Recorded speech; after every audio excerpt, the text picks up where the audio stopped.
কোন ব্যক্তি যদি অপরের দোষ বইলা মানুষের সামনে বড় হইতে চায়, কোন ব্যক্তি অপরকে খাটো করে মানুষের সামনে বড় হইতে চায়, আপনারাও খুশি, জি হুজুর আরো কোন ইচ্ছা মতো এটারে, তো আপনাদের সামনে আমি খুব বাহবা পাইতেছি। আল্লাহ রসুল বলেন ফাইন্নাল্লাহা ইয়াকুমু বিহি মাকামা রিয়াইন ওয়া সুমাতিন ইয়াউমাল কিয়ামাহ, কিয়ামতের ময়দানে ওই ব্যক্তিকে লক্ষ কোটি মানুষের সামনে দেখায়া আল্লাহ তাকে জাহান্নামে নিক্ষেপ করবে। কেন? তুমি না দুনিয়াতে মানুষের সামনে বড় হইতে চাইছো, এখন ঠিক আছে হযরত আপনাকে আখিরাতেও মানুষের চোখের সামনেই আমি জাহান্নাম দিচ্ছি। যান। পুরা বক্তব্যটা শোনার আগে আপনারা ধৈর্য সহকারে বসতে হবে এবং ধৈর্যের মানসিকতা নিয়েই থাকতে হবে, না হয় একটু এদিক সেদিক হলে আলোচনা ছুটে যাবে, কারণ অনেকগুলা কিছু বলা হবে, অনেক কথা বলা হবে। আল্লাহ পাক রব্বুল আলামিন বলেন, হে ঈমানদারগণ, প্রথম নিষেধাজ্ঞা, লা ইয়াসখার কওমুম মিন কওম, এক সম্প্রদায় যেন আরেক সম্প্রদায়কে উপহাস না করে, ঠাট্টা না করে। দক্ষিণ পাড়ার মানুষ যেন উত্তর পাড়ার মানুষদেরকে, উত্তর পাড়ার মানুষগুলো যেন দক্ষিণ পাড়ার মানুষদেরকে ঠাট্টা না করে, উপহাস না করে।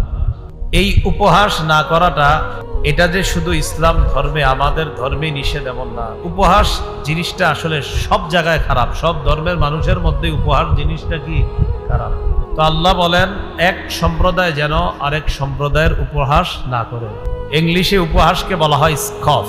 তো এই জন্য ইংরেজি অনুবাদক যারা, তারাও খুব সুন্দর অনুবাদ করেছে, let not a group scoff at another group, এক সম্প্রদায় আরেক সম্প্রদায়কে যেন উপহাস না করে। খুব সুন্দর অনুবাদ, let not a group scoff at another group, এরা এদেরকে, তারা তাদেরকে যেন উপহাস না করে। সোজা কথা, কেউ কারে ঠাট্টা না করে। কেন করবে না?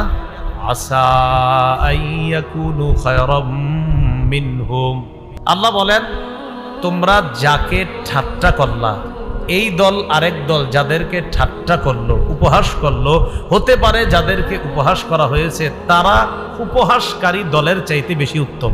আমি তার উপহাস করলাম, আল্লাহকে হতে পারে তুমি যার উপহাস করলা সে তোমার চেয়ে উত্তম। ওয়ালা নিসাউম মিন নিসাইন আসা আইয়াকুন্না খায়রাম মিনহুন, একদল নারী যেন আরেক দল নারীকে উপহাস না করে, ঠাট্টা না করে। হতে পারে যেই নারীদেরকে ঠাট্টা করা হলো ওই নারীরা উপহাসকারিনী নারীদের চাইতে আল্লাহর কাছে বেশি দামি।